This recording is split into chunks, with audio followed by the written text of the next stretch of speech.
Country का है? Cuba का है? 2019 का।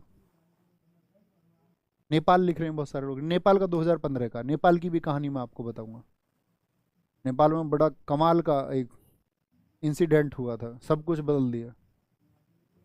राजा रानी, राजा दीपेंद्र, उनकी पत्नी ऐश्वर्या, नहीं राजा जो थे, राजा, अब राजा का नाम था बीरेंद्र, राजा बीरेंद्र, उनकी पत्नी ऐश्वर्या, उनके बेटे दीपेंद्र फ्राइडे को पार्टी करते थे। शाही परिवार के लोग, रॉयल फैमिली के सारे लोग पैग वैग लेते थे टेबल पे बैठ के।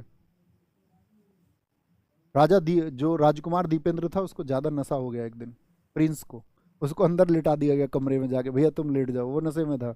उसने बोला उस लड़की से मुझको प्यार है और वो लड़की सिर्फ मेरी होकर रहेगी। वो दूसरे राजघराने की लड़की थी। उन्होंने बोला बेटा तू नशे में है, चुप सो जा, सुबह बात करते हैं।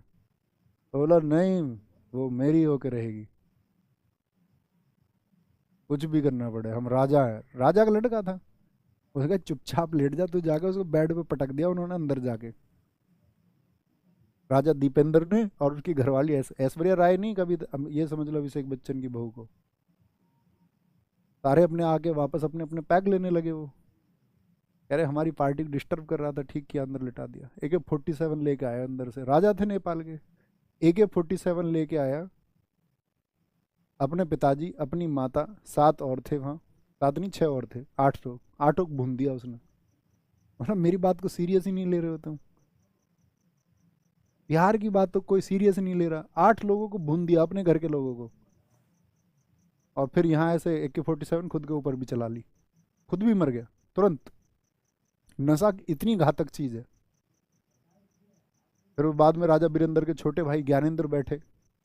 तो नेपाल में इसलिए कहानी सुना रहा हूं, नेपाल में 5 बार संविधान नेपाल नरेश ने बनाया, लोगों ने एक्सेप्ट ही नहीं किया। लोगों ने बोला वहां, फिर मैंने कल आपको बताया था माओवादी क्या होते हैं, माओइस्ट जो थे, जब राजा आपके मतलब राजा राजकुमार तो दोनों मर गए, उनके जो छोटे भाई थे राजा बीरेंद्र के, उनका नाम था राजा ज्ञानेंद्र, वो गद्दी पे बैठे। तो राजा ज्ञानेंद्र अंतिम राजा बने, क्योंकि माओइस्ट इतने एक्टिव हो गए कि 2008 में उन्होंने उखाड़ फेंका। नेपाल में 2008 के बाद से कोई राजा ही नहीं हुआ। 2008 के बाद में जब चुनाव हुए तो पुष्प कमल दहल वहां के नेपाल के प्रमुख बनते हैं। और 2008 से प्रयास हुआ नेपाल ने अपना संविधान बनाने का, और वो लागू हुआ 2015 में। संविधान ऐसे ही थोड़ी ना बन जाता है। संविधान तभी तो बनेगा जब संविधान बन रहा है उसमें लोगों को विश्वास हो। हमारे यहाँ लोगों को क्यों विश्वास था संविधान के बनने में? क्योंकि हमारे यहाँ संविधान बनाने वाले लोग वो थे जो नेशनल मूवमेंट में एक्टिव थे, जो राष्ट्रीय आंदोलन में बहुत आगे सक्रिय रहे। उनकी उनके लिए जनभावना पहले से ही थी, और उन्हीं लोगों ने मिलकर संविधान बनाया था। तो हमारे लोगों का विश्वास था, उसमें विश्वास होना भी तो जरूरी है। ठीक है, अब वापस आएंगे यहाँ पे। सबसे